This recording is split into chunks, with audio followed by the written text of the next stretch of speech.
Buenas tardes, buenas tardes.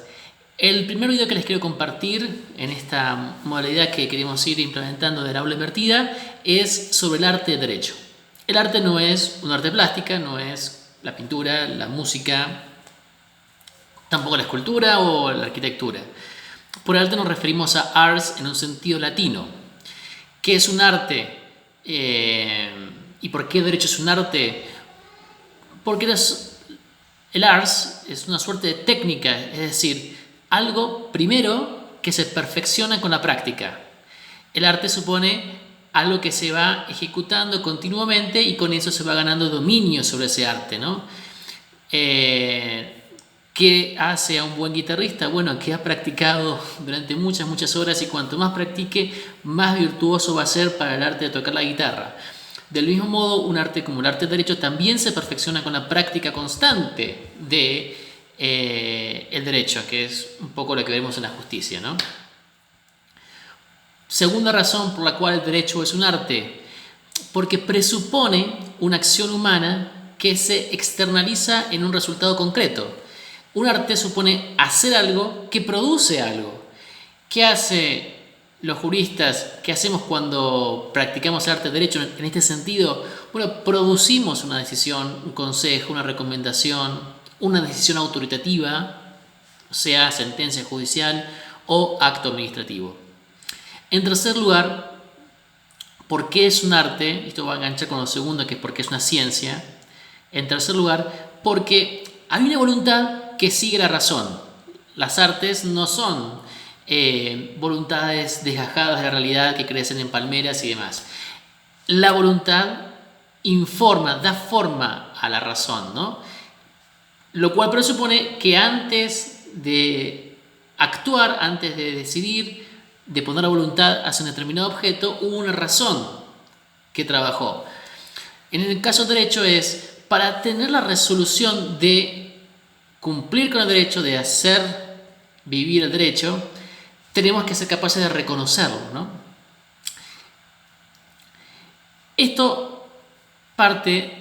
Todo esto parte de la idea que veremos más en la segunda clase, pero hay que mencionarla, de que el derecho es lo justo, lo que le corresponde al otro. Y el arte de derecho es la práctica, la técnica, la actividad humana que se perfecciona con su hábito reiterado de darle al otro lo que le corresponde, ¿no? Pero con la prevención, que lo que nos importa en tanto juristas no es tanto dar lo justo, sino saber reconocer lo que es justo. Es decir, el jurista no es el que obra en sí en su propia vida, por lo menos en tanto jurista, la justicia, sino que determina lo que alguien le debe a otro alguien. Cuando es un juez, lo hará con imperio. Cuando es un abogado, un profesor, un notario, lo hará sin imperio. Esto es, dirá lo que es lo que le corresponde a alguien, pero no tendrá la capacidad de exigirlo coactivamente. ¿Por qué el derecho es una ciencia también, no solo un arte? Bueno, esto ha ganado terreno. Los clásicos, los romanos, no les hubiera llamado la atención decir que el derecho era una ciencia. Pero a partir de los medievales y más aún con los autores modernos, se ha comenzado a pensar que el derecho también es una ciencia. Es decir, que el derecho es un tipo de conocimiento que se puede explicar exhaustivamente por sus causas. Una de las causas que veremos en esta clase es la causa formal. Esto es lo que hace que el derecho tenga su forma y que nos permita esa forma reconocerlo de otros productos culturales que están a su alrededor. El problema típico que está alrededor del derecho es la moral. Bueno, ¿en qué sentido uno está frente a un deber moral y en qué sentido uno está frente a un deber jurídico, ¿no? Buena parte de los esfuerzos modernos de los últimos 200 años de la teoría del derecho se han concentrado en esto, en la causa formal del derecho. Esto es, ¿cómo hacemos para distinguir a este derecho, a partir de su forma, de otros ordenamientos normativos, como puede ser la religión o la moral? Son los típicos casos que están pivotando cerca del derecho. Ahora, ¿cuál es la gran ventaja de una definición como la que propone Arbada del arte del derecho, bueno, que nos pone en relieve de que ese arte se entiende cuando comprendemos el sentido último de esa actividad. ¿Qué quiero decir con todo esto? ¿Cuándo se comprende mejor lo que es la música? Cuando comprendemos para qué sirve la música. Una actividad humana no se comprende cabalmente hasta que no entendemos su finalidad. Esto en el esquema clásico estaba puesto en relieve porque para Aristóteles, por ejemplo, una de las 4 causas era la causa final. Para explicar el por qué es como es algo, Aristóteles decía, en el orden de las actividades humanas tenemos que entender para qué hacemos esa actividad, cuál es su sentido último. Siempre digo el ejemplo del fútbol. No se entiende lo que es el fútbol hasta que no sabemos para qué jugamos al fútbol. Quien explique muy bien cómo se hacen los goles, su causa formal, cómo se juega el fútbol, bien, con estas determinadas condiciones, exigencias, excelencias, ¿no?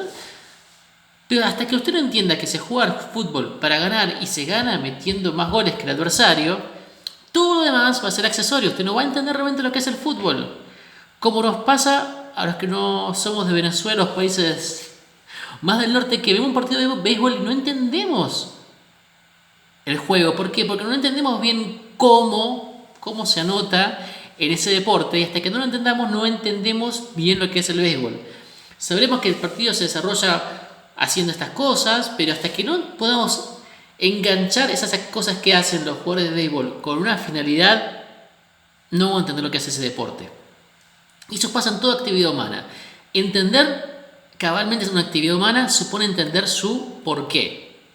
En el derecho se ha puesto mucho énfasis, demasiado para algunos pensamos eso, en alguna de sus causas, que no es que esté mal o no sea importante distinguir al derecho de otros órdenes normativos.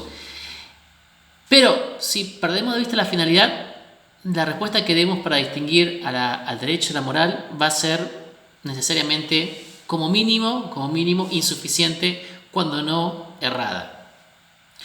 Ese será un aporte de la tradición clásica, ¿no? Explicar lo que es el derecho poniendo el énfasis en su finalidad. La finalidad es el principio rector para comprender lo que es el derecho. Hasta que no comprendamos eso, no se va a entender cabalmente lo que es el derecho.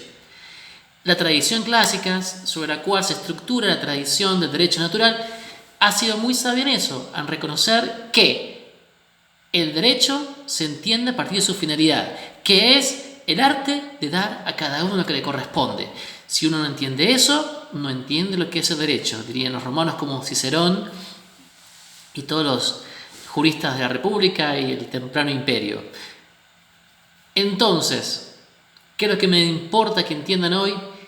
Que el derecho es una ciencia. Sí, hoy por hoy no cabe negar su estatuto científico.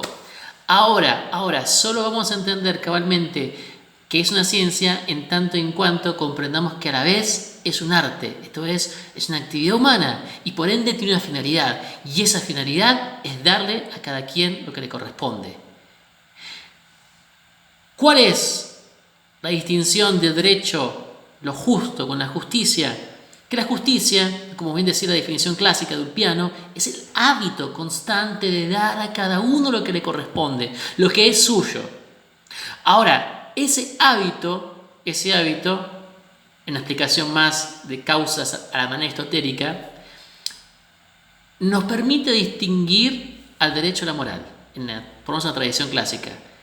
El hábito de dar a cada uno lo que corresponde es esencialmente una cuestión moral, que tiene su incidencia en el derecho. Sí, la moral no está desconectada con el derecho, lo que pasa en el mundo de la moral repercute en el mundo del derecho.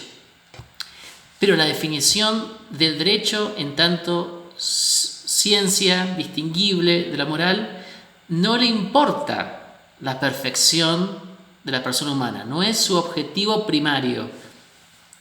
Lo que le importa al derecho es saber reconocer lo que le corresponde al otro. Internalizar eso como un hábito que perfecciona, que mejora, que saca lo mejor de cada ser humano, eso es el mundo de la moral. Pero lo que nos dice la tradición clásica, y Hervada rescata mucho de autores como Cicerón, un poco Aristóteles y demás, es: guarda, usted en unos aspectos de la moral, que es ser un hombre justo, usted no va a poder hacerlo si no es capaz de reconocer lo que le debe al otro. Es decir, para que usted sea una persona que internalice el hábito de darle a cada uno lo que le corresponde, primero tiene que ser capaz de reconocer lo que le corresponde. Por eso dice Hervada que la justicia sigue al derecho. La justicia es un acto segundo, un acto que es posterior al derecho, porque usted no puede ser justo si no sabe cómo reconocer lo que le debe al otro. Y ahí es tan importante, y por eso decimos que es importante, el derecho para la moral. Pero lo que iremos viendo un poco en la clase de mañana es que están interrelacionadas no quiere decir que se confundan, es decir, que sean lo mismo. Van de la mano, pero son distinguibles. Ahora, si no podemos entender lo que las une, no podemos distinguirlas, no separarlas. Y como dice Maritain, nos importa distinguir el derecho y la moral para unirlos correctamente.